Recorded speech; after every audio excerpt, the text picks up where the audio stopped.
ਗੱਲ ਵੇਲੇ ਦੀ ਨਾਲ ਮੈਂ ਤੁਹਾਡਾ ਯਾਰ, ਤੁਹਾਡਾ ਦੋਸਤ, ਤੁਹਾਡਾ ਸੰਗੀ, ਤੁਹਾਡਾ ਮਿੱਤਰ ਜ਼ੁਲਫਕਾਰ ਜੱਟ ਤੇ ਤੁਸੀਂ ਦੇਖ ਰਹੇ ਹੋ ਗੱਲ ਵੇਲੇ ਦੀ। ਗੱਲ ਵੇਲੇ ਦੀ ਤੁਸੀਂ ਸਾਡਾ YouTube ਤੇ ਵੀ ਦੇਖ ਸਕਦੇ ਹੋ ਔਰ ਉਸ ਤੋਂ ਇਲਾਵਾ Facebook ਦੇ ਉੱਤੇ ਵੀ ਸਾਡਾ ਪ੍ਰੋਗਰਾਮ ਦੇਖ ਸਕਦੇ ਹੋ। ਅੱਜ ਗੱਲ ਵੇਲੇ ਦੇ ਵਿੱਚ ਕੁਝ ਸਪੈਸ਼ਲ ਹੈ, ਕੁਝ ਖਾਸ ਹੈ।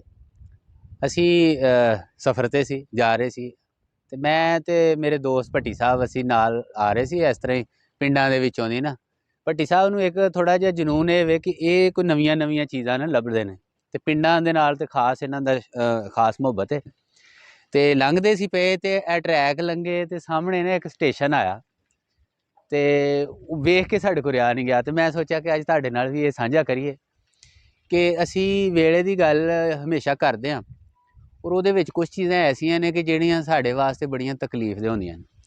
ਹੋਣਾ ਤੇ ਇਹ ਚਾਹੀਦਾ ਹੈ, ਆਜ਼ਾਦੀ ਬੰਦਾ ਕਾਹਦੇ ਵਾਸਤੇ ਹਾਸਲ ਕਰਦਾ ਹੈ ਕਿ ਅਸੀਂ ਆਪਣੀ ਮਰਜ਼ੀ ਦੇ ਨਾਲ ਆਪਣੇ ਮੁਲਕ ਨੂੰ ਮਜ਼ੀਦ ਤਰੱਕੀ ਦਿਵਾਵਾਂਗੇ, ਅਸੀਂ ਉਹਦੇ ਵਾਸਤੇ ਕੋਈ ਨਵੀਆਂ ਚੀਜ਼ਾਂ ਕਰਾਂਗੇ।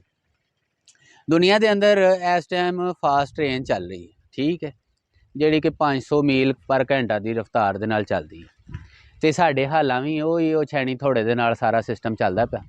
ਤੇ ਰਹੀ ਸਹੀ ਕਸਰ, ਇਹ ਤੁਸੀਂ ਜਿਹੜਾ ਪਿੱਛੇ ਦੇਖ ਰਹੇ ਹੋ ਨਾ, ਇਹ ਕੋਈ ਕਿਲਾ ਨਹੀਂ ਹੈ, ਇਹ ਜਨਾਬ ਅਲੀਪੁਰ ਸੈਦਾਂ ਸ਼ਰੀਫ ਦਾ ਰੇਲਵੇ ਸਟੇਸ਼ਨ ਤੇ ਜਿਹੜਾ ਇਸ ਟਾਈਮ ਨਾ ਭੂਤ ਬੰਗਲੇ ਦਾ ਸਮਝ ਲਓ ਕਿ ਕਿਰਦਾਰ ਅਦਾ ਕਰ ਰਿਹਾ। ਨਜ਼ਾਰਾ ਸਾਨੂੰ ਭੂਤ ਬੰਗਲੇ ਦਾ ਆ ਰਿਹਾ, ਹੋਰ ਕੁਝ ਵੀ ਨਹੀਂ।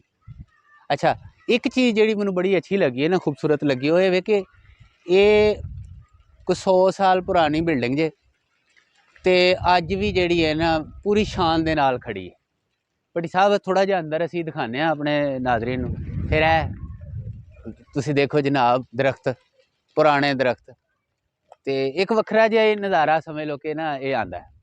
ਪਿੰਡਾਂ ਦੀ ਸ਼ਾਨ ਤੇ ਖੈਰ ਵੱਖਰੀ ਹੈ, ਲੇਕਿਨ ਇਹ ਚੀਜ਼ ਦੇਖ ਕੇ ਮੈਨੂੰ ਨਾ ਥੋੜ੍ਹਾ ਜਿਹਾ ਇੱਕ ਰੰਜ ਜਿਹਾ ਵੀ ਹੋ ਰਿਹਾ ਸੀ ਕਿ ਯਾਰ ਗੱਲ ਇਹ ਵੇ ਕਿ ਅਸੀਂ ਜਿੱਥੇ ਦੁਨੀਆ 500 ਕਿਲੋਮੀਟਰ ਫੀ ਘੰਟਾ ਦੀ ਰਫ਼ਤਾਰ ਦੇ ਨਾਲ ਟ੍ਰੇਨਾਂ ਚਲਾ ਰਹੀ ਹੈ, ਅਸੀਂ ਕੀ ਕਰਨ ਡਏ ਹਾਂ? ਅਸੀਂ ਜਿਹੜੇ ਸਾਡਾ ਕੋਈ ਥੋੜ੍ਹਾ ਬਹੁਤਾ ਸਿਸਟਮ ਚੱਲਦਾ ਸੀ ਨਾ, ਉਹ ਵੀ ਸਾਡਾ ਖ਼ਤਮ।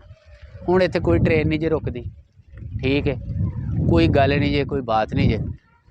आओ ना ज़रा देखिए सही, ਇਹ ਜਨਾਬ ਛੋਟਾ ਜਿਹਾ ਕਮਰਾ, ਇੱਥੇ ਬੁਕਿੰਗ ਹੁੰਦੀ ਹੈ ਜੇ, ਜਿਹੜਾ ਕਿ ਇਹ ਭੂਤ ਬੰਗਲੇ ਦਾ ਨਾ ਮੰਜ਼ਰ ਪੇਸ਼ ਕਰਦਾ। ਚਲੋ ਬਹਿਸ ਦੇ ਤੌਰ ਤੇ ਮੈਂ ਇਹ ਕਹਾਂਗਾ ਕਿ ਅਗਰ ਫਰਜ਼ ਕਰੋ ਤੁਸੀਂ ਇਹਨਾਂ ਨੂੰ ਨਹੀਂ ਚਲਾਉਣਾ, ਇਹ ਤੁਸੀਂ ਆਪਣੇ ਕੋਲ, ਲੇਕਿਨ ਇਹਨਾਂ ਨੂੰ ਸਾਰੇ ਕਦੀਮਾਂ 'ਚ ਹੀ ਰੱਖ ਲਓ ਕਿ ਤੁਹਾਡੇ ਕੋਲ 100 ਸਾਲ ਪੁਰਾਣੀਆਂ ਬਿਲਡਿੰਗਾਂ ਪਈਆਂ ਨੇ ਤੇ ਉਹਨਾਂ ਨੂੰ ਕਮ ਅਜ਼ ਕਮ ਜਿਹੜਾ ਨਾ ਸਾਰੇ ਕਦੀਮਾਂ ਵਾਲਿਆਂ ਨੂੰ ਦਿਓ ਤਾਂ ਕਿ ਉਹਨਾਂ ਦੀ ਦੇਖਭਾਲ ਕਰਨ। ਪਰ ਸਾਹਿਬ ਇਹ ਥੋੜ੍ਹਾ ਜਿਹਾ ਅੰਦਰੋਂ ਦਿਖਾਓ, ਇਹ ਦੇਖੋ ਕੀ ਹਾਲਤ ਹੋਈ ਪਈ, ਇਹ ਤੱਕ, ਠੀਕ ਹੈ, यानी कि खस्ता हाल, मतलब अजीब जी गल लग रही ना। देखो टुटी फुटी इमारत, ये निशानियां ने साढ़े कोल, साढ़े पुरखा दियां कि अज तो अंदर नूं लियाओ जरा इधर, ए देखो, मतलब इत्थे उन्होंने वेटिंग रूम बनाया उस जमाने दे विच ना, इत्थों बेंच जिहा सी ताकि मुसाफिर जिहड़े ने इत्थे थोड़ी देर वेट कर सकन ट्रेन दे आउण तक। ए देखो बहुत ही माड़े हालात ने। ਤੇ ਹੁਣ ਜਨਾਬ ਇਹ ਤਰੱਕੀਆਂ ਕੀਤੀਆਂ ਜੇ ਅਸੀਂ ਕਿ ਜਿਹੜਾ ਅਸੀਂ ਲੋਕਾਂ ਨੂੰ ਕਹਿੰਦੇ ਆ ਨਾ ਸਾਡਾ ਮੁਲਕ ਬੜਾ ਅੱਗੇ ਚਲਾ ਗਿਆ, ਮੈਨੂੰ ਨਹੀਂ ਲੱਗਦਾ ਅਗਲੇ 100 ਸਾਲ ਵੀ ਇਹ ਨਾਜ਼ੁਕ ਮੋੜ ਤੋਂ ਅੱਗੇ ਜਾਏ। ਪਰ ਇਹ ਜਿਹੇ ਹਾਲਾਤ, ਇਹ ਦੇਖੋ, ਇਹ ਜਨਾਬ ਅਲੀਪੁਰ ਸੈਦਾਂ ਵਾਲਾ ਰੇਲਵੇ ਸਟੇਸ਼ਨ, ਗੱਡੀ ਤੇ ਇੱਥੇ ਕੋਈ ਨਹੀਂ ਰੁਕਦੀ, ਲੇਕਿਨ ਇਸ ਟਾਈਮ ਇਹ ਨਾ ਭੂਤ ਬੰਗਲੇ ਦਾ ਮੰਜ਼ਰ ਪੇਸ਼ ਕਰ ਰਿਹਾ ਜੇ। ਬੜੀ ਤਕਲੀਫ ਹੋਈ ਹੈ ਦੇਖ ਕੇ, ਯਾਰ ਇਹਦੇ ਉੱਤੇ ਕੋਈ ਬੜੇ ਰੁਪਈਏ ਨਹੀਂ ਲੱਗਣੇ, ਲੇਕਿਨ ਤੁਹਾਡੀਆਂ ਪੁਰਾਣੀਆਂ ਬਿਲਡਿੰਗਾਂ ਜਿਹੜੀਆਂ ਨੇ ਕਿਸੇ ਵੀ ਮੁਲਕ ਦੇ ਵਿੱਚ, ਇਹ ਮੁਲਕ ਦੀ ਸ਼ਾਨ ਹੁੰਦੀਆਂ ਨੇ। ਤੇ ਬਸ ਤਕਲੀਫ ਹੋਈ ਹੈ, ਲੰਘਣ ਡਏ ਸਾਂ ਤੇ ਦੇਖ ਕੇ ਨਾ ਆਵਾਜ਼ਾਰੀ ਜੀ ਆਈ ਕਿ ਯਾਰ ਇੰਨੀਆਂ ਸ਼ਾਨਦਾਰ ਬਿਲਡਿੰਗਾਂ ਉਸ ਟਾਈਮ ਉਹਨਾਂ ਬਣਾਈਆਂ ਸਨ ਤੇ ਹੁਣ ਤੁਹਾਡੇ ਸਾਹਮਣੇ ਭੱਟੀ ਸਾਹਿਬ ਥੋੜ੍ਹਾ ਜਿਹਾ, ਮੈਂ ਹੁਣ ਕੀ ਕਵਾਂ, ਹੋ ਇਹ ਦੇਖੋ ਕਿੰਨਾ ਜ਼ਬਰਦਸਤ ਉਸ ਟਾਈਮ ਦਾ ਮਤਲਬ ਹੈ ਸਾਰਾ। ਤੇ ਹੁਣ ਵੇਲਾ, ਇਹ ਵੇਲਾ ਬਰਬਾਦ ਕਰ ਗਿਆ ਜੀ ਸਾਨੂੰ, ਭੱਟੀ ਸਾਹਿਬ ਵੇਲਾ ਬਰਬਾਦ ਕਰ ਗਿਆ। ਤੇ ਇਹਨੂੰ ਰੱਖੋ ਨਾ ਜ਼ਰਾ ਕਿਸੇ ਪਾਸੇ ਤੇ ਅਸੀਂ ਕੋਈ ਥੋੜ੍ਹੀ ਜਿਹੀ ਇਹਦੇ ਉੱਤੇ ਤੁਹਾਡੇ ਨਾਲ ਵੀ ਕੋਈ ਗੱਲਬਾਤ ਕਰੀਏ। ਤੇ ਇੱਥੇ ਬ੍ਰੇਕ ਲਾ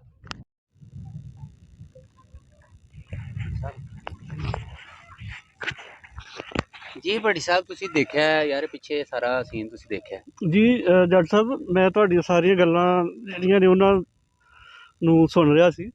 ਤੇ ਤੁਹਾਡੀਆਂ ਗੱਲਾਂ ਦਾ ਜਵਾਬ ਦੇਣ ਤੋਂ ਪਹਿਲੇ ਮੈਂ ਆਪਣੇ ਵੇਖਣ ਵਾਲਿਆਂ ਨੂੰ ਥੋੜ੍ਹਾ ਸਾਰਾ ਇਹਦੇ ਬਾਰੇ 'ਚ ਦੱਸਣਾ ਚਾਹਾਂਗਾ ਕਿ ਇਹ ਜਿਸ ਪੁਆਇੰਟ 'ਤੇ ਅਸੀਂ ਅੱਜ ਇਸ ਟਾਈਮ ਮੌਜੂਦ ਹਾਂ, ਇਹਨੂੰ ਅਲੀਪੁਰ ਸੈਦਾਂ ਸ਼ਰੀਫ ਕਿਹਾ ਜਾਂਦਾ। ਔਰ ਇਹਦਾ ਅਗਰ ਅਸੀਂ ਰੂਟ ਮੈਪ ਉਹ ਅਗਰ ਵੇਖੀਏ ਤਾਂ ਸਿਆਲਕੋਟ ਤੋਂ ਅਗਰ ਤੁਸੀਂ ਨਾਰਵਲ ਨੂੰ ਆਉਂਦੇ ਹੋ, ਆਪਣੇ ਵੇਖਣ ਵਾਲਿਆਂ ਵਾਸਤੇ ਅਸੀਂ ਇਹ ਦੱਸ ਰਹੇ ਹਾਂ ਠੀਕ ਹੈ ਕਿ ਸਿਆਲਕੋਟ ਤੋਂ ਅਗਰ ਤੁਸੀਂ ਨਾਰਵਲ ਨੂੰ ਬਾਈ ਟ੍ਰੇਨ ਆਉਂਦੇ ਹੋ ਤੇ ਪਸਰੂਰ, ਉਸ ਤੋਂ ਬਾਅਦ ਕਿਲ੍ਹਾ ਅਹਿਮਦਾਬਾਦ, ਔਰ ਨਾਰਵਲ ਤੋਂ ਕੋਈ ਨਾਰੋਵਾਲ ਤੇ ਕਿਲ੍ਹਾ ਅਹਿਮਦਾਬਾਦ ਦੇ ਦਰਮਿਆਨ ਕਹਿ ਲਓ, ਤਕਰੀਬਨ ਦਰਮਿਆਨ ਦੇ ਵਿੱਚ। ਇੱਥੋਂ ਨਾਰਵਲ ਵੀ ਅੱਗੇ ਕੋਈ 14-15 ਕਿਲੋਮੀਟਰ ਆ। ਠੀਕ ਹੈ। ਔਰ ਇਹ ਬੇਸਿਕਲੀ ਜਿਹੜਾ ਇਹ ਰੇਲਵੇ ਸਟੇਸ਼ਨ ਆ ਅਲੀਪੁਰ ਸੈਦਾਂ ਸ਼ਰੀਫ, ਇਹ ਬਹੁਤ ਮੰਨਿਆ ਤਰਮੰਨਿਆ। ਤੁਹਾਨੂੰ ਪਤਾ ਕਿ ਇੱਥੇ ਇੱਕ ਸਾਡੀ ਬਹੁਤ ਬੜੀ ਇੱਕ ਹਸਤੀ ਪੀਰ ਜਮਾਤ ਅਲੀ ਸ਼ਾਹ ਸਾਹਿਬ, ਜਿਨ੍ਹਾਂ ਦਾ ਕਿਆਮੇ ਪਾਕਿਸਤਾਨ ਦੇ ਵਿੱਚ ਬੜਾ ਅਹਿਮ ਕਿਰਦਾਰ ਸੀ। ਤੇ ਉਸ ਹਵਾਲੇ ਦੇ ਨਾਲ ਵੀ ਇਸ ਸ਼ਹਿਰ ਨੂੰ, ਇਸ ਕਸਬੇ ਨੂੰ, ਇਸ ਸਟੇਸ਼ਨ ਨੂੰ ਇੱਕ ਬੜੀ ਅਹਿਮ ਆਪਣੀ ਅਹਿਮੀਅਤ ਆ ਇਹਦੀ। ਤੇ ਜਿਹੜੀ ਗੱਲ ਤੁਸੀਂ ਦੂਸਰੀ ਕਰ ਰਹੇ ਸੀ ਨਾ ਜੱਟ ਸਾਹਿਬ, ਕਿ ਅਸੀਂ ਕੁਛ ਵੀ ਨਹੀਂ ਸੀ ਕਰ ਸਕਦੇ ਨਾ ਇਸ ਬਿਲਡਿੰਗ ਨੂੰ, ਇਸ ਇਮਾਰਤ ਨੂੰ, ਜਿਹੜੀ ਥੋੜ੍ਹੀ ਦੇਰ ਪਹਿਲੇ ਤੁਸੀਂ ਦਿਖਾਈ ਆ ਪਿੱਛੇ ਨਜ਼ਰ ਆ ਰਹੀ ਆ। ਅਸੀਂ ਕਮ ਸੇ ਕਮ ਇਸ 2 ਮਰਲੇ ਦੀ ਇਮਾਰਤ ਨੂੰ ਅਸੀਂ ਮਹਿਫੂਜ਼ ਕਰ ਸਕਦੇ ਸੀ। ਔਰ ਅਗਰ ਵੇਖਿਆ ਜਾਏ ਤੇ ਇਹ ਇੱਕ ਬਹੁਤ ਬੜਾ ਤੋਹਫਾ ਸੀ। ਔਰ ਪ੍ਰੋਫਿਟੇਬਲ ਕਾਰੋਬਾਰ ਹੈ ਦੁਨੀਆ ਦੇ ਅੰਦਰ ਭਾਈ। ਲੋਕ ਵਿਜ਼ਿਟਰ ਆਉਂਦੇ ਨੇ ਕਿ ਤਾਰੀਖ ਦੀਆਂ ਚੀਜ਼ਾਂ ਵੇਖਣ। ਉਹ ਪਿੱਛੇ ਵੀ ਤੁਸੀਂ ਥੋੜਾ ਜਿਹਾ ਦੇਖੋਗੇ ਨਾ, ਉਹ ਕੋਈ ਰੈਸਟ ਹਾਊਸ ਟਾਈਪ ਕੁਝ ਇਸ ਤਰ੍ਹਾਂ ਦੇ ਬਣੇ, ਰੈਸਟ ਹਾਊਸ ਬਣਿਆ ਜੋ ਉਸ ਜ਼ਮਾਨੇ ਦੇ ਵਿੱਚ ਤੁਸੀਂ ਦੇਖੋ। ਔਰ ਇਤਨਾ ਸ਼ਾਨਦਾਰ ਕਿਸਮ ਦਾ ਰੈਸਟ ਹਾਊਸ, ਬਿਲਕੁਲ ਐਸਾ ਹੀ ਹੈ। ਯਾਨੀ ਅੱਜ ਵੀ ਤੁਸੀਂ ਬਾਹਰ ਦੇ ਜਿਹੜੇ ਫਾਰਨਰ ਆਉਂਦੇ ਨੇ ਉਹਨਾਂ ਨੂੰ ਤੁਸੀਂ ਇਹਨਾਂ ਚੀਜ਼ਾਂ ਦੇ ਨਾਲ ਉਹਨਾਂ ਦਾ ਦਿਲ ਲੁਭਾ ਸਕਦੇ ਹੋ। ਦੁਨੀਆ ਨੂੰ ਆਪਣੀ ਤਾਰੀਖ ਦੇ ਨਾਲ ਬੜਾ ਪਿਆਰ ਹੁੰਦਾ। ਬਿਲਕੁਲ। ਉਹ ਪਰਾਂ ਵੀ ਇੱਕ ਬਣਿਆ ਜੇ ਛੋਟਾ ਜਿਹਾ, ਉਹ ਵੀ ਬਣਿਆ ਜੇ। ਔਰ ਇਹ ਰੇਲਵੇ ਸਟੇਸ਼ਨ ਜੀ, ਫਿਰ ਇਤਨੀ ਖੂਬਸੂਰਤ ਔਰ ਆਈਡੀਅਲ ਲੋਕੇਸ਼ਨ, ਹਰ ਪਾਸੇ ਖੇਤ ਹੀ ਖੇਤ ਨੇ। ਬਿਲਕੁਲ। ਫਿਰ ਹਰਿਆਲੀ, ਤੁਸੀਂ ਦਰਖਤ ਵੇਖੋ ਜਿਹੜੇ ਅਸੀਂ ਥੋੜੀ ਦੇਰ ਪਹਿਲੇ ਦਿਖਾਏ ਸੀ, ਨਜ਼ਰ ਆ ਰਹੇ ਨੇ। ਇਹ ਵੀ ਬੜੇ ਪੁਰਾਣੇ ਜੇ ਭਾਜੀ। ਇਹ ਆਪਣੀ ਇੱਕ ਤਾਰੀਖ ਜਿਹੜੀ ਹੈ ਖੁਦ ਦੱਸ ਰਹੇ ਨੇ। ਹਾਂਜੀ, ਠੀਕ ਆ। ਇਹਨਾਂ ਦੀ ਇੱਕ ਲੁੱਕ, ਮਤਲਬ ਕਿ ਅਸੀਂ ਹਾਲਾਂਕਿ ਪਿੰਡਾਂ ਦੇ ਰਹਿਣ ਵਾਲੇ ਆ, ਲੇਕਿਨ ਇੱਥੋਂ ਗੁਜ਼ਰਦਿਆਂ ਹੋਇਆਂ ਸਾਨੂੰ ਇਸ ਇਮਾਰਤ ਨੇ ਅੱਗੇ ਹਿੱਲਣ ਹੀ ਨਹੀਂ ਦਿੱਤਾ ਹੈਗਾ ਕਿ ਬਈ ਇੱਧਰ ਆਓ। ਠੀਕ ਆ, ਮੈਨੂੰ ਵੀ ਵੇਖੋ ਜ਼ਰਾ, ਮੇਰੇ ਨਾਲ ਗੱਲਾਂ ਕਰੋ। ਮੇਰੀ ਜਿਹੜੀ ਉਹ ਰਾਮ ਕਹਾਣੀ, ਮੇਰੀ ਇੱਕ ਤਾਰੀਖ ਆ, ਉਹ ਸੁਣੋ। ਔਰ ਵਾਕਈ ਅੰਦਰੋਂ ਜੱਟ ਸਾਹਿਬ ਜਿਸ ਟਾਈਮ ਉਹ ਖਿੜਕੀ ਦੇ ਸਾਹਮਣੇ ਖੜੇ ਹੋਏ ਆ ਜਿੱਥੋਂ ਟਿਕਟਾਂ ਲੋਕ ਲੈਂਦੇ ਹੋਣਗੇ, ਔਰ ਅਸੀਂ ਤਾਂ ਨਹੀਂ, ਲੇਕਿਨ ਲਾਜ਼ਮੀ ਤੌਰ 'ਤੇ ਸਾਡੇ ਵੱਡੇ, ਸਾਡੇ ਬਜ਼ੁਰਗ ਇੱਥੇ ਲਾਈਨ 'ਤੇ ਆ ਕੇ ਟਿਕਟਾਂ ਲੈਂਦੇ ਹੋਣਗੇ। ਅੰਦਰ ਇੱਕ ਉਹ ਬਾਊ ਹੋਣੀ ਜਨਾਬ, ਉਹ ਬੈਠੇ ਹੁੰਦੇ ਹੋਣਗੇ। ਫਿਰ ਇਹ ਅੱਗੇ ਬਰਾਮਦਾ, ਫਿਰ ਉਸ ਤੋਂ ਬਾਅਦ ਇੱਥੇ ਬੈਂਚ ਲੱਗੇ ਹੋਏ ਸੀ ਜਿਹੜੇ ਟੁੱਟ ਗਏ ਹੋਏ ਨੇ। ਤੇ ਫਿਰ ਇਹ ਜਿਹੜੇ ਦਰਖਤ ਨੇ ਇਹ ਸਾਨੂੰ ਬੋਲ ਬੋਲ ਕੇ ਦੱਸਦੇ ਨੇ ਕਿ ਤੁਹਾਡੇ ਵੱਡੇ ਇੱਥੇ ਸਾਡੇ ਨੀਚੇ ਛਾਵੇਂ ਆ ਕੇ ਤੇ ਬਹਿੰਦੇ ਹੋਣਗੇ। ਤੇ ਇਹ ਚੀਜ਼ਾਂ ਜਿਹੜੀਆਂ ਨੇ ਜੱਟ ਸਾਹਿਬ, ਇਹ ਬੇਸਿਕਲੀ ਠੀਕ ਆ, ਮਹਿਕਮੇ ਮੌਜੂਦ ਨੇ ਸਾਡੇ ਮੁਲਕ ਦੇ ਅੰਦਰ, ਅਸਾਰੇ ਕਦੀਮਾ। ਠੀਕ ਆ, ਉਹ ਬਜਟ ਵੀ ਹੁੰਦੇ ਨੇ, ਉਹਨਾਂ ਦੇ ਸਾਰੇ ਮਾਮਲਾਤ ਹੁੰਦੇ ਨੇ, ਲੇਕਿਨ ਕੰਮ ਜਿਹੜੇ ਨੇ ਉਹ ਇਹ ਨਜ਼ਰ ਆ ਰਹੇ ਨੇ। ਯਾਰ ਅਸਲ ਦੇ ਵਿੱਚ ਨਾ ਸਹੀ ਪੁੱਛੋ ਨਾ, ਮੈਂ ਉੱਥੇ ਗਿਆ ਨਾ ਜੀ, ਤੁਹਾਨੂੰ ਪਤਾ ਮੇਰੀ ਤਬੀਅਤ ਕਿ ਮੇਰਾ ਦਿਲ ਰੋਣ ਡਿਆ ਦੇਖ ਕੇ ਜੀ। ਇੰਜ ਲੱਗ ਰਿਹਾ ਕਿ ਜਿਵੇਂ ਉਹ ਨਾ ਉਹ ਚੀਖਣ ਡਈ ਹੈ ਮਾਰ। ਬਿਲਕੁਲ ਠੀਕ ਹੈ। ਇਹ ਮੈਂ ਮੋਟੀ ਜੀ ਗੱਲ ਦੱਸਾਂ, ਏਸੀ ਵਾਲੀਆਂ ਗੱਡੀਆਂ 'ਚ ਬਹਿ ਕੇ ਝੂਟੇ ਲੈਣ ਵਾਲੇ ਹਰਾਮ ਦੇ ਪੈਸਿਆਂ ਦੇ ਨਾਲ ਜਿਹੜੇ ਸਾਡੇ ਬਾਬੂ ਹਜ਼ਰਾਤ ਨੇ ਨਾ, ਉਹਨਾਂ ਨੂੰ ਇਹਨਾਂ ਚੀਜ਼ਾਂ ਦੀ ਸ਼ਾਇਦ ਸਮਝ ਹੀ ਨਹੀਂ ਹੈ। ਠੀਕ ਹੈ। ਉਹ CSS ਤੇ ਪਤਾ ਨਹੀਂ ਕਿਹੜੇ ਕਿਹੜੇ ਤਮਾਸ਼ੇ। ਭਾਈ ਇਹਦੇ ਵਾਸਤੇ ਤੁਹਾਨੂੰ ਦਿਲ ਚਾਹੀਦਾ, ਤੁਹਾਨੂੰ ਵਿਜ਼ਨ ਚਾਹੀਦਾ, ਤੁਹਾਡੀ ਅਪਰੋਚ ਚਾਹੀਦੀ, ਜਿਹੜੀ ਕਿ ਤੁਹਾਡੇ ਮੁੱਢੋਂ ਪੱਲੇ ਕੋਈ ਨਹੀਂ। ਲੋਕਾਂ ਦੀਆਂ ਰੇਹੜੀਆਂ ਨੂੰ ਮੁੱਦਿਆਂ ਕਰਕੇ ਤੁਸੀਂ ਫਨਕਾਰ ਜਿਹੜੇ ਬਣਦੇ ਹੋ ਨਾ, ਅਸਲ ਤੁਹਾਡੀ ਫਨਕਾਰੀ ਐ ਵੇ। ਤੁਹਾਡਾ ਪਤਾ ਲੱਗੇ ਕਿ ਤੁਸੀਂ ਕਿੰਨੇ ਕੁ ਜੀਨੀਅਸ ਹੋ, ਕਿੰਨੇ ਕੁ ਤੁਸੀਂ ਸਿਆਣੇ ਹੋ। ਇਹਨਾਂ ਚੀਜ਼ਾਂ ਦੇ ਵਿੱਚੋਂ ਤੁਹਾਡੀ ਸਿਆਣਪ ਜਿਹੜੀ ਹੈ ਨਾ, ਉਹ ਲੋਕਾਂ ਨੂੰ ਨਜ਼ਰ ਆਉਣੀ। ਕਿਸੇ ਦੀ ਨਜਾਇਜ਼ ਕਬਜ਼ਾ ਹੋ ਗਿਆ ਜੀ, ਉਹ ਰੇਹੜੀ ਮੂਦੀ ਕਰਤੀ ਤੇ ਦੂਸਰੇ ਦਾ ਕਬਜ਼ਾ ਕਰਵਾਤਾ, ਇਹ ਕੋਈ ਬਹਾਦਰੀ ਨਹੀਂ। ਮੈਂ ਨਹੀਂ ਬੋਲ ਰਿਹਾ ਭਾਜੀ, ਮੇਰਾ ਦੁੱਖ ਬੋਲ ਰਿਹਾ। ਤੁਸੀਂ ਜੱਟ ਸਾਹਿਬ ਠੀਕ ਕਹਿੰਦੇ ਹੋ, ਮੈਨੂੰ ਤਕਲੀਫ ਹੋ ਰਹੀ ਹੈ ਯਾਰ ਦੇਖ ਕੇ। ਔਰ ਇਹ ਸਿਰਫ ਇੱਕ ਮਿਸਾਲ ਹੈ। ਦੇਖੋ ਤਾਰੀਖ ਦੇ ਵਿੱਚ ਅਲੀਪੁਰ ਸੈਦਾਂ ਦਾ ਬੜਾ ਨਾਮ। ਠੀਕ ਹੈ। ਬਿਲਕੁਲ। ਯਾਨੀ 47 ਦੇ ਵਿੱਚ ਤੁਹਾਨੂੰ ਸ਼ਾਇਦ ਯਾਦ ਹੋਏਗਾ ਭੱਟੀ ਸਾਹਿਬ ਕਿ ਪਹਿਲੀ ਅਸੈਂਬਲੀ ਦੇ ਵਿੱਚ ਕਰਾਰਦਾਦ ਪੇਸ਼ ਕਰਨ ਵਾਲੇ ਅਲੀਪੁਰ ਸੈਦਾਂ ਸ਼ਰੀਫ ਦੇ ਜਮਾਤ ਅਲੀ ਸ਼ਾਹ ਸਾਹਿਬ। ਬਿਲਕੁਲ ਠੀਕ ਹੈ। ਬਿਲਕੁਲ। ਕਾਇਦੇ ਆਜ਼ਮ ਦੇ ਨਾਲ ਖਲੋਣ ਵਾਲੇ ਰਹਿਮਤੁल्लाह ਅਲੈਹ ਦੇ ਨਾਲ ਖਲੋਣ ਵਾਲੇ ਪੀਰ ਜਮਾਤ ਅਲੀ ਸ਼ਾਹ ਰਹਿਮਤੁल्लाह। ਠੀਕ ਹੈ। ਉਹ ਯਾਰ ਹੋਰ ਕੁਛ ਨਹੀਂ, ਉਹਨਾਂ ਦੇ ਨਾਂ ਦੀ ਲਾਜ ਰੱਖ ਲਓ। ਬਿਲਕੁਲ ਠੀਕ ਹੈ। ਤੁਹਾਨੂੰ ਮਤਲਬ ਸਾਡੇ ਨਾਰੋਵਾਲ ਦੇ ਵਿੱਚ ਅਗਰ ਕੋਈ ਚੀਜ਼ਾਂ 2-4 ਦੱਸਣ ਵਾਲੀਆਂ ਹੈ ਨੇ ਨਾ, ਬਿਲਕੁਲ ਦੁਨੀਆ ਦੇ ਅੰਦਰ, ਅਸੀਂ ਜ਼ਿਲ੍ਹੇ ਨੂੰ ਮੁਤਾਰਫ ਕਰਵਾਈਦਾ ਸੀ ਨਾ, ਤੇ ਦੱਸਦੇ ਹੁੰਦੇ ਹਨ ਕਿ ਪੀਰ ਜਮਾਤ ਅਲੀ ਸ਼ਾਹ ਦਾ ਇਲਾਕਾ, ਉਹਨਾਂ ਦਾ ਨਾਮ ਜਿਹੜਾ ਉਹ ਠੀਕ ਹੈ, ਬਿਲਕੁਲ ਨਮਾਇਆ ਵਾ ਨਮਾਇਆ ਵਾ। ਬਿਲਕੁਲ ਇਹ ਗੁਰੂ ਨਾਨਕ ਦੀ ਧਰਤੀ ਹੈ, ਹੂੰ, ਇਹ ਫੈਜ਼ ਅਹਿਮਦ ਫੈਜ਼ ਦੀ ਧਰਤੀ। ਹੂੰ, ਅੱਜ ਏਡੀ ਬੇਫੈਜ਼ ਕਿਉਂ ਹੋਈ ਹੈ ਸਾਡੀ ਸਮਝ ਤੋਂ ਬਾਹਰ? ਹੂੰ। ਬਾਰੇ ਵੱਡੀ ਸਾਹਿਬ ਇਹਨੋ ਜੱਟ ਸਾਹਿਬ ਤੁਸੀਂ ਇੱਕ ਚੀਜ਼ ਨੋਟ ਕੀਤੀ ਆ, ਬੱਚੇ ਵੀ ਕਿਤੋਂ ਲਾਗੇ ਕਿਸੇ ਪਿੰਡੋਂ ਛੋਟੇ ਛੋਟੇ ਆਏ ਨੇ ਹਾਂਜੀ ਤੇ ਇਹ ਬੜੇ ਮਹਿਜ਼ੂਜ਼ ਹੋ ਰਹੇ ਨੇ ਇਹਨਾਂ ਚੀਜ਼ਾਂ ਨੂੰ ਵੇਖ ਕੇ ਹੈ, ਖੇਡਣ ਡਏ ਨੇ। ਖੇਡਣ ਰਹੇ ਨੇ ਔਰ ਬੜਾ ਉਹ ਇਸ ਚੀਜ਼ ਨੂੰ ਵੇਖ ਕੇ ਇੰਜੋਏ ਕਰ ਰਹੇ ਨੇ। ਹਾਂਜੀ। ਔਰ ਵਾਕਈ ਮੈਂ ਜ਼ਾਤੀ ਤੌਰ ਤੇ ਖੁਦ ਵੀ ਮਤਲਬ ਭਾਜੀ ਇੱਥੇ ਇਹ ਬੈਠ ਜਿਹੜੀਆਂ ਜੀ ਨਾ ਤੇ- ਪੁਰਾਣੇ ਬੋਰਡ, ਪੁਰਾਣੇ ਪਿੱਪਲ, ਕੇ ਇਹ ਨਹੀਂ ਦੁਬਾਰਾ ਨਹੀਂ ਇਹ ਨਜ਼ਰ ਭਾਜੀ ਆਉਣੇ ਇਹ ਜੀ। ਪਿਓ ਦਾ ਕਿਰਦਾਰ ਅਦਾ ਕਰਦੇ ਨੇ, ਬਿਲਕੁਲ। ਇੰਜ ਆਪਣੀ ਛਾਂ ਦੇ ਵਿੱਚ ਲੈ ਲੈਂਦੇ। ਬਿਲਕੁਲ ਬਿਲਕੁਲ ਠੀਕ ਹੈ, ਬੰਦਾ ਆ ਕੇ ਜੀ। ਬਹਿੰਦਾ, ਇਹਨੇ ਕਿਸੇ ਨੂੰ ਨਹੀਂ ਕਹਿਣਾ ਕਿ ਭਾਈ ਤੂੰ ਮੇਰੀ ਛਾਂ ਥੱਲੇ ਕਿਉਂ ਬੈਠਾ। ਬਿਲਕੁਲ ਠੀਕ, ਇਹ ਬੇਸਿਕਲੀ ਨਾ ਇਹ ਸਰਮਾਇਆ ਨੇ ਇਹ ਚੀਜ਼ਾਂ, ਬਿਲਕੁਲ ਇਹਨਾਂ ਦੀ ਸਾਂਭ ਕਰਨੀ ਸਾਡੀਆਂ ਪੁਸ਼ਤਾਂ ਦਾ ਕੰਮ ਹੈ, ਬਿਲਕੁਲ ਡਿਊਟੀ ਹੈ ਭਾਈ, ਫਰਜ਼ ਹੈ, ਜ਼ਿੰਮੇਵਾਰੀ ਹੈ ਤੁਹਾਡੀ। ਜ਼ਿੰਮੇਦਾਰੀ ਹੈ। ਹੂੰ, ਇਹ ਕੋਈ ਸਾਨ ਨਹੀਂ ਤੁਸੀਂ ਕਰਨਾ। ਹੂੰ ਇਹ ਵੀ ਸਾਡੇ ਵੱਡ ਵਡੇਰੇ ਨੇ, ਬਿਲਕੁਲ ਇਹ ਵੱਡ ਸਹੀ। ਵਡੇਰੇ ਇੱਥੋਂ ਨੇ, ਸਾਡੇ ਵੱਡਿਆਂ ਦੀਆਂ ਨਿਸ਼ਾਨੀਆਂ ਨੇ, ਬਿਲਕੁਲ ਜਿਹੜੇ ਦੁਨੀਆ ਤੋਂ ਤੁਰ ਗਏ ਨੇ ਨਾ, ਜਿਨ੍ਹਾਂ ਬਿਲਕੁਲ। ਦੀਆਂ ਕਬਰਾਂ ਦੇ ਵੀ ਜਾਣਾ ਅਸੀਂ ਪਸੰਦ ਨਹੀਂ ਕਰਦੇ, ਬਿਲਕੁਲ ਇਹ ਉਹਨਾਂ ਦੀਆਂ ਨਿਸ਼ਾਨੀਆਂ ਨੇ ਭਾਈ। ਨਿਸ਼ਾਨੀਆਂ ਨੇ। ਜਦੋਂ ਤੁਸੀਂ ਇਕੱਲੇ ਬਹਿ ਕੇ ਯਾਦ ਆਉਂਦੀ ਹਾਂ ਉਹ ਫਲਾਣਾ ਸਾਡਾ ਵਡੇਰਾ ਮੋਢਿਆਂ ਤੇ ਚੁੱਕੀ ਫਿਰਦਾ ਸੀ, ਅੱਜ ਉਹ ਮੋਢੇ ਨਹੀਂ ਹੈ। ਹੂੰ। ਇਹਨਾਂ ਛਾਵਾਂ ਥੱਲੇ ਬਹਿ ਕੇ ਉਹਨਾਂ ਨੇ ਦਿਹਾੜੇ ਗੁਜ਼ਾਰੇ, ਉਹਨਾਂ ਦੀਆਂ ਯਾਦਾਂ ਜੁੜੀਆਂ ਇਸ ਚੀਜ਼ ਨਾਲ। ਹੂੰ ਤੇ ਭਾਈ ਜੀ ਅਸੀਂ ਤੇ ਆਪਣਾ ਨੋਹਾ ਬਿਆਨ ਕੀਤਾ, ਦਰਦ ਬਿਆਨ ਕੀਤਾ। ਤੁਹਾਨੂੰ ਪਤਾ ਹੈ ਕਿ ਤਕਲੀਫ ਹੁੰਦੀ ਹੈ ਸਾਨੂੰ, ਇਹਨਾਂ ਚੀਜ਼ਾਂ ਨਾਲ ਸਾਡੀ ਬੜੀ ਮੋਹ ਹੈ, ਜੀ ਮਿੱਟੀ ਨਾਲ ਜੁੜੇ ਹੋਏ ਲੋਕ ਆ, ਇਸੇ ਮਿੱਟੀ ਚਾਹਾਂ ਜਾਣਾ, ਲੇਕਿਨ ਸਾਨੂੰ ਨਾ ਅੱਜ ਬੜੀ ਤੇ ਸਾਹਿਬ ਜੱਟ ਸਾਹਿਬ ਮੈਂ ਤੁਹਾਡੀ ਤੇ ਗੱਲ ਵੇਲੇ ਦੀ ਪ੍ਰੋਗਰਾਮ ਦੇ ਵਸੀਲੇ ਦੇ ਨਾਲ ਸਾਡਾ ਜਿਹੜਾ ਮਹਿਕਮਾ ਸਾਰੇ ਕਦੀਮਾ ਵਾ ਉਹਨਾਂ ਦੇ ਅੱਗੇ ਇਹ ਗੁਜ਼ਾਰਿਸ਼ ਕਰਾਂਗਾ ਕਿ ਭਾਈ ਨਿਕਲੋ ਬਾਹਰ ਜਾਇਆ ਕਰੋ, ਝਾਤੀ ਮਾਰੋ ਆਪਣੇ ਯਾਰ। ਆਪਣੇ ਜਿਹੜੇ ਤੁਹਾਡੇ ਅਫੀਸ਼ੀਅਲਸ ਨੇ, ਜਿਹੜੇ ਤੁਹਾਡੇ ਦਫ਼ਤਰ ਨੇ, ਉਹਨਾਂ ਨੂੰ ਕਹੋ ਉਹ ਬਾਹਰ ਨਿਕਲਣ ਕਰਨ, ਦਫ਼ਤਰਾਂ 'ਚ ਬਹਿ ਕੇ ਤੇ ਕੰਮ ਨਹੀਂ ਹੁੰਦੇ। ਹਾਂਜੀ, ਤੇ ਇੰਜ ਦੀਆਂ ਜਿਹੜੀਆਂ ਚੀਜ਼ਾਂ ਨੇ, ਇੰਜ ਦੀਆਂ ਜਿਹੜੀਆਂ ਸਾਡੀਆਂ ਪੁਰਾਣੀਆਂ, ਜਿਨ੍ਹਾਂ ਨੂੰ ਅਸੀਂ ਕਹਿ ਸਕਦੇ ਹਾਂ ਕਿ ਉਹ ਯਾਦਾਂ, ਉਹ ਚੀਜ਼ਾਂ ਜਿਹੜੀਆਂ ਦੁਬਾਰਾ ਨਹੀਂ ਬਣ ਸਕਦੀਆਂ, ਜਿਹੜੀਆਂ ਦੁਬਾਰਾ ਨਹੀਂ ਆ ਤੁਸੀਂ ਸਕਦੀਆਂ, ਭੱਟੀ ਸਾਹਿਬ ਇਹਨਾਂ ਉਹਨਾਂ ਦੀ ਅੱਗੇ ਸਾਡਾ ਦੇਖਭਾਲ ਕਰੋ, ਅਸੀਂ ਇਹ ਨਹੀਂ ਉਹਨਾਂ ਨੂੰ ਕਹਿੰਦੇ, ਮਹਿਫੂਜ਼ ਕਰੋ। ਅਸੀਂ ਇਹ ਨਹੀਂ ਕਹਿੰਦੇ, ਅਸੀਂ ਭਾਈ ਤੁਹਾਡੇ ਅੱਗੇ ਰੱਬ ਦਾ ਵਾਸਤਾ, ਤੁਹਾਡੇ ਪੁਰਖਾਂ ਦਾ ਵਾਸਤਾ, ਹਾਂ ਬਿਲਕੁਲ, ਇਹਨਾਂ ਨੂੰ ਸਾਂਭ ਲਓ, ਇਹਨਾਂ ਨੂੰ ਸਾਂਭ ਲਓ। ਇਹ ਬੋਲਦੀਆਂ ਜੇ ਭਾਈ, ਇਹ ਕੰਨਾਂ ਕਿਉਂਕਿ ਬੋਲਦੀਆਂ। ਜੱਟ ਸਾਹਿਬ ਦੇਖੋ, ਅੱਜ ਤੁਸੀਂ ਇੱਕ ਇਮਾਰਤ ਬਣਾ ਕੇ ਤੇ ਅਗਲੇ ਦਿਨ ਉਹਨੂੰ ਤੁਸੀਂ ਨਹੀਂ ਕਹਿ ਸਕਦੇ ਕਿ ਇਹ 100 ਸਾਲ ਪੁਰਾਣੀ ਆ, ਹਾਏ, ਤੇ ਜਿਹੜੀ 100 ਸਾਲ ਪੁਰਾਣੀ ਬਣੀ ਹੋਈ ਆ ਉਹਨੂੰ ਤੇ ਸਾਂਭ ਲਓ, ਅੱਲਾ ਉਹਨੂੰ ਦਾ ਸਾਂਭ ਕੇ, ਭੱਟੀ ਤੇ ਸਾਹਿਬ ਤੁਸੀਂ ਸੋਨੇ ਕਹਿ ਦੇ ਪਾਣੀ ਨਾਲ ਸਕਦੇ ਹੋ। ਲਿਖਣ ਵਾਲੀ ਗੱਲ ਹੈ। ਠੀਕ ਆ ਕਿ ਨਹੀਂ? ਤੇ ਇਹ ਜਿਹੜਾ ਦਰਖਤ ਲੱਗਾ ਹੋਇਆ ਵਾ, ਇਹਨੂੰ ਤੁਸੀਂ 100 ਸਾਲ ਦਾ, 150 ਸਾਲ ਦਾ, ਇਹਦੀ ਜਿੰਨੀ ਉਮਰ ਹੈ ਕਹਿ ਸਕਦੇ ਹੋ, ਲੇਕਿਨ ਅੱਜ ਇੱਕ ਪੌਦਾ ਲਾ ਕੇ ਤੇ ਕੱਲ ਤੁਸੀਂ ਉਹਨੂੰ 100 ਸਾਲ ਦਾ ਨਹੀਂ ਨਹੀਂ ਕਹਿ ਕਹਿ ਸਕਦੇ। ਸਕਦੇ। ਤੇ ਇਸ ਵਾਸਤੇ ਦੂਸਰੀ ਇਹ ਗੱਲ ਚੀਜ਼ਾਂ ਇਹ ਨੂੰ ਭੱਟੀ ਸਾਹਿਬ, ਸੰਭਾਲੋ। ਭੱਟੀ ਸਾਹਿਬ ਗੱਲ ਵਾਲਾ ਕੀ ਹੈ, ਇੱਕ ਹੋਰ ਚੀਜ਼ ਮੈਂ ਤੁਹਾਨੂੰ ਦੱਸਾਂ, ਇਹ ਜਿਹੜੀ ਫੀਲਿੰਗ ਆ ਰਹੀ ਹੈ ਨਾ, ਜੀ ਇਹ ਕੱਲ ਲਾਏ ਬੂਟੇ ਨਾਲ ਨਹੀਂ ਆਉਂਦੀ, ਨਹੀਂ ਆਉਂਦੀ ਸਿੱਧੀ ਗੱਲ ਤੁਹਾਨੂੰ ਦੱਸਾਂ। ਨਹੀਂ ਆਉਂਦੀ। ਇਹ ਬੇਸਿਕਲੀ ਕਹਿੰਦੇ ਨਾ, ਹਰ ਬੰਦਾ ਰੋਣਾ ਆਪਣਾ ਰੋਂਦਾ ਹੈ, ਕਿ ਤੁਹਾਡਾ ਕੋਈ ਵੱਡਾ ਮਰ ਜਾਂਦਾ ਨਾ ਤੇ ਤੁਸੀਂ ਉਹਨੂੰ ਨਹੀਂ ਰੋਂਦੇ, ਤੁਸੀਂ ਆਪਣੀ ਥੋੜ ਨੂੰ ਰੋਂਦੇ ਹੋ। ਤੁਹਾਨੂੰ ਉਹ ਵੇਲੇ ਸਾਰੇ ਯਾਦ ਆਣੇ ਸ਼ੁਰੂ ਹੋ ਜਾਂਦੇ ਨੇ ਕਿ ਯਾਰ ਫਲਾਣੇ ਟਾਈਮ ਹੈ ਬਾਬਾ ਮੇਰਾ ਮੈਨੂੰ ਚੁੱਕੀ ਫਿਰਦਾ ਸੀ, ਫਲਾਣੇ ਟਾਈਮ ਬਹਿ ਕੇ ਜਨਾਬ ਅਸੀਂ ਇਹਦੀਆਂ ਬਾਤਾਂ ਸੁਣਦੇ ਸਾਂ, ਦਾਸਤਾਨਾਂ ਕਹਾਣੀਆਂ ਸੁਣਦੇ ਸਾਂ।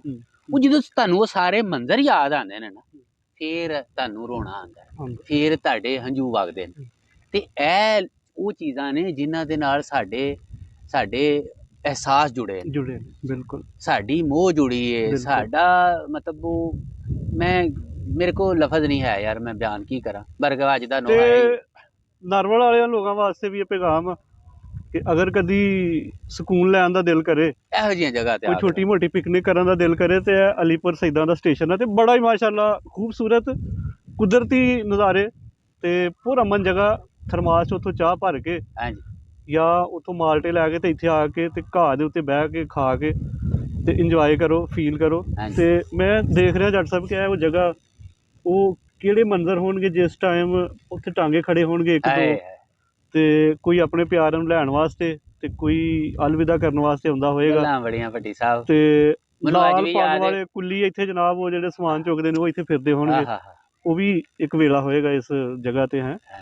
ਤੇ ਇੱਕ ਹੋਰ ਚੀਜ਼ ਜੱਟ ਸਾਹਿਬ ਜਿਹੜੀ ਮਿਲਦੀ ਆ, ਜਿਹੜੀ ਸਾਡੇ ਸਿੱਖਣ ਵਾਸਤੇ, ਜਿਹੜਾ ਤੁਸੀਂ ਉਹ ਪੈਗਾਮ ਦਿੰਦੇ ਹੋ ਨਾ ਕਿ ਬਿਊਰੋਕਰੇਸੀ, ਸਾਡੇ AC, ਸਾਡੇ DC ਤੇ ਇਹ ਤੇ ਉਹ, ਉਹਨਾਂ ਵਾਸਤੇ ਤੇ ਜਿਹੜੇ ਬੜੇ ਮਤਲਬ ਉਹ ਸ਼ਸ਼ਕਿਆਂ ਵਾਲੇ ਲੋਕ, ਕਿ ਜਿੰਨਾ ਮਰਜ਼ੀ ਅਰੂਜ ਆ ਜਾਏ ਇੱਕ ਦਿਨ ਜ਼ਵਾਲ ਵੀ ਹੁੰਦਾ ਜੇ। ਹਾਂਜੀ ਬਿਲਕੁਲ, ਇੱਕ ਦਿਨ ਜ਼ਵਾਲ ਵੀ ਹੁੰਦਾ ਜੋ ਭਾਈ। ਇਹ ਉਹ ਜਗ੍ਹਾ ਹੋਏਗੀ ਕਿ ਜਦੋਂ ਕਦੀ ਇੱਥੇ ਰੌਣਕ ਹੀ ਨਹੀਂ ਮੁੱਕਦੀ ਹੋਏਗੀ 24 ਘੰਟੇ। ਤੇ ਅੱਜ ਇਹ ਉਹ ਜਗ੍ਹਾ ਵਾ ਕਿ ਜਿਹੜੀ ਇੱਕ ਉਹੀ ਗੱਲ ਕਿ ਖੰਡਰ ਦਾ ਮੰਜ਼ਰ ਪੇਸ਼ ਕਰਦੀ ਪਈ ਆ। ਹਾਂਜੀ ਕਦੀ ਮੇਰਾ ਖਿਆਲ ਹੈ ਇਸ ਇਮਾਰਤ ਦੇ ਉੱਤੇ ਵੀ ਕਿਤੇ ਥੋੜ੍ਹੀ ਜਿਹੀ ਕਿਤੇ ਉਹ ਕੱਲੀ ਉਤਰ ਜਾਂਦੀ ਹੋਏਗੀ ਤੇ ਹੁਣੇ ਇਹਨੂੰ ਪੇਂਟ ਕਰੋ। ਹਾਂਜੀ ਹਾਂਜੀ, ਇਹਦਾ ਸਾਰਾ ਤੇ ਅੱਜ ਤੁਸੀਂ ਵੇਖੋ ਕਿ ਅੱਜ ਕੀ ਬੋਲ ਬੋਲ ਕੇ ਤੇ ਕੀ ਚੀਖ ਚੀਖ ਕੇ ਕਹਿ ਰਹੀ ਆ। ਠੀਕ ਆ ਕਿ ਨਹੀਂ? ਤੇ ਮੇਰਾ ਖਿਆਲ ਆ ਮੈਂ ਜ਼ਰਾ ਇੱਕ ਦਫਾ ਹੁਣ ਥੋੜਾ ਸਾਰਾ ਇਰਦ ਗਿਰਦ ਦਾ ਵਿਊ ਆਪਣੇ ਹਾਂ ਇਹ ਦਿਖਾਓ ਨਾਜ਼ਰੀਨ ਜੀ, ਨੂੰ ਦਿਖਾਵਾਂ ਇਹ ਫੁੱਲ ਖੁਸ਼ਬੂ ਖਿਲਾਰਨ ਡਏ ਤੇ ਜੇ। ਫਿਰ ਉਸ ਤੋਂ ਬਾਅਦ ਜਿਹੜਾ ਵਾ ਅਸੀਂ ਉਹ ਬਸ ਆਪਣੇ ਅੱਜ ਚਾਹੁਣ ਵਾਲਾ ਦਾ ਕੋਲੋਂ ਸਾਡਾ ਸਮਝ ਲਓ ਇਜਾਜ਼ਤ ਕਿ ਲਵਾਂਗੇ। ਹਾਂਜੀ ਠੀਕ ਆ ਕਿ ਨਹੀਂ? ਬਰਗਰ ਭੱਟੀ ਸਾਹਿਬ ਅੱਜ ਤੇ ਤੁਸੀਂ ਨਾ ਸਾਨੂੰ ਐਸੀ ਜਗ੍ਹਾ ਤੇ ਵਾੜਤਾ। ਹਾਏ ਹਾਏ ਹਾਏ, ਇਹ ਦਿਖਾਓ ਭੱਟੀ ਸਾਹਿਬ, ਇਹ ਨਾਲ ਨਾਲ ਵੇਖੋ, ਇਹ ਨਾ ਇਹ ਬਚਪਨ ਦੇ ਵਿੱਚ ਅਸੀਂ ਚੁਗੀਆਂ ਮਾਰਦੇ ਹਾਂ ਇਹੋ ਜਿਹੇ। ਮੈਂ ਉਹ ਜਦੋਂ ਲੰਘਿਆ ਨਾ ਉੱਥੋਂ ਦੀ, ਉਹ ਪਰਾਂ ਦੇਖ ਰਹੇ ਹੋ ਪਾਣੀ, ਉਹ ਛੋਟਾ ਸਾਰਾ ਇੱਕ ਹਾਂ ਤਲਾਬ ਦੀ ਤਾਲਾਬ ਸੂਰਤ ਇਹ ਬੇਸਿਕਲੀ ਇਹ ਨਾਲਾ ਹੈ ਨਾਲ ਨਾਲ ਜਿਹੜਾ ਤੇ ਜਾਣ ਡਿਆ ਇਹ ਵੇਖੋ ਸੂਆ। ਨਾਜ਼ਰੀਨ ਛੋਟੇ ਛੋਟੇ ਬੱਚੇ ਵੀ ਇੱਥੇ ਆ ਕੇ ਤੇ ਉਹ ਪੁੱਤਰ ਕੀ ਕਰ ਰਹੇ ਹੋ ਤੁਸੀਂ ਇੱਥੇ? ਹੈ ਸਟੇਸ਼ਨ ਵੇਖਣ ਆਏ ਹੋ? ਕੁਝ ਵੀ ਨਹੀਂ ਕਰ ਰਹੇ? ਅੱਛਾ। ਇੰਜੋਏ ਕਰਨ ਦੇ। ਤੇ ਇਹ ਜਨਾਬ ਪਟੜੀ ਆ ਹਾਂਜੀ ਰੇਲਵੇ ਦੀ।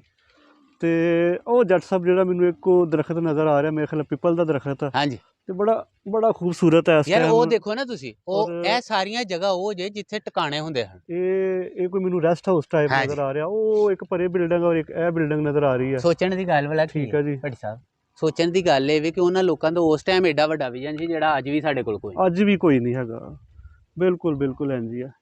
ਤੇ ਇਹ ਜੱਟ ਸਾਹਿਬ ਵੇਖੋ, ਇਹ ਪਿੰਡ ਨਜ਼ਰ ਆ ਰਹੇ ਨੇ ਲਾਗੇ ਲਾਗੇ, ਹਾਂਜੀ ਔਰ ਹਰਿਆਲੀ ਖੂਬਸੂਰਤੀ। ਹਾਂਜੀ ਠੀਕ ਹੈ ਜੀ। ਯਾਰ ਗੱਲ ਸੋਚਣ ਦੀ ਇਹ ਵੇ ਭੱਟੀ ਸਾਹਿਬ, ਜੇ ਅਗਰ ਮਿੰਟ ਇੱਥੇ ਇੱਕ ਟ੍ਰੇਨ ਖਲੋ ਵੀ ਜਾਏ ਤੇ ਕੀ ਫਰਕ ਪੈਂਦਾ? ਕੋਈ ਫਰਕ ਨਹੀਂ ਪੈਂਦਾ, ਕੋਈ ਫਰਕ ਇਹ ਨਹੀਂ ਨਾਲ ਨਾਲ ਪਿੰਡ ਲੋਕ ਜਨਾਬ ਇੱਥੋਂ ਬਿਲਕੁਲ। ਵਿਸ਼ਕਾਏ ਪੈ ਕੇ ਜਿਹੜਾ ਜਾ ਸਕਦੇ ਨੇ। ਬਿਲਕੁਲ ਇੰਝ ਹੀ ਹੈ। ਤੇ ਬਰਗਰ ਅੱਜ ਦੀ ਗੱਲ ਵੇਲੇ ਦੀ ਜੀ ਇਹੋ ਕੁਛ ਹੀ। ਤੇ ਦੁਆ ਕਰੋ ਆ ਜੀ, ਇਜਾਜ਼ਤ ਲਈਏ ਕਿ ਸਾਡੇ ਆਪਣੇ ਜਿਹੜੇ ਵੇਖਣ ਵਾਲਿਆਂ ਕੋਲੋਂ। ਹੈ ਨੇ ਨਾ ਲੋਕ ਜਿਨ੍ਹਾਂ ਦੀ ਡਿਊਟੀਆਂ ਲੱਗੀਆਂ ਨੇ ਕਿ ਤੁਸੀਂ ਆਵਾਮ ਦੀ ਖਿਦਮਤ ਕਰਨੀ ਹੈ, ਮੁਲਕ ਦੀ ਖਿਦਮਤ ਕਰਨੀ ਹੈ, ਰੱਬ ਸੋਹਣਾ ਉਹਨਾਂ ਨੂੰ ਹਦਾਇਤ ਦੇ ਤੇ ਉਹਨਾਂ ਨੂੰ ਇਹ ਸਮਝ ਆਏ, ਸ਼ਾਇਦ ਸਾਡੇ ਵਾਲਾ ਦਰਦ ਉਹਨਾਂ ਦੇ ਵਿੱਚ ਵੀ ਜਾਗੇ, ਉਹਨਾਂ 'ਚ ਵੀ ਇਹ ਮਿੱਟੀ ਦੀ ਮੋਹ ਤੇ ਇਹਨਾਂ ਨਾਲ ਜੁੜੀਆਂ ਯਾਦਾਂ ਉਹਨਾਂ ਨੂੰ ਵੀ ਤੰਗ ਕਰਨ ਸਾਡੇ ਅੰਦਰੋਂ, ਤੇ ਆ ਕੇ ਤੇ ਇਹਨੂੰ ਸਾਂਭ ਲੈਣ। ਇਸ ਕਿਸਮ ਦਾ ਇਹ ਸਿਰਫ ਇੱਕ ਮਿਸਾਲ। ਪੂਰਾ ਪੰਜਾਬ ਫਿਰੋਗੇ ਨਾ ਤੁਹਾਨੂੰ ਆਪਣੀ ਧਰਤੀ ਦੇ ਉੱਤੇ ਵਿਰਾਸਤ ਦੇ ਵਿੱਚ ਮਿਲੀਆਂ ਹੋਈਆਂ ਸ਼ਾਇਵਾਂ 100 ਸਾਲ 200 ਸਾਲ ਪੁਰਾਣੀਆਂ ਮਿਲਣਗੀਆਂ ਭੱਟੀ ਸਾਹਿਬ। ਬਸ ਬਿਲਕੁਲ ਸਾਰੇ ਜਿਹੜੇ ਵੀ ਉਹ ਹੈ ਨੇ ਮਹਿਕਮਾ ਸਾਰੇ ਕਦੀਮਾਂ ਵਾਲੇ, ਮੈਂ ਤਾਂ ਕਹਿੰਦਾ ਭਾਜੀ ਤੁਸੀਂ ਸਟੇਸ਼ਨ ਨਹੀਂ ਚਲਾਉਣਾ ਨਾ ਚਲਾਓ, ਇਹਨੂੰ ਸਾਂਭ ਲਓ, ਇਹਨੂੰ ਸਾਂਭ ਲਓ। ਇਹ ਸਾਂਭਣ ਵਾਲੀਆਂ ਚੀਜ਼ਾਂ ਜੇ ਲੋਕਾਂ ਨੂੰ ਦੱਸ ਸਕੋ ਕਿ ਸਾਡੇ ਕੋਲ ਵੀ ਕੁਝ ਚੀਜ਼ਾਂ ਸਾਂਭੀਆਂ। ਅੱਲਾ ਸੁਣ ਦੇ ਵਾਲੇ, ਰੱਬ ਰੱਖ।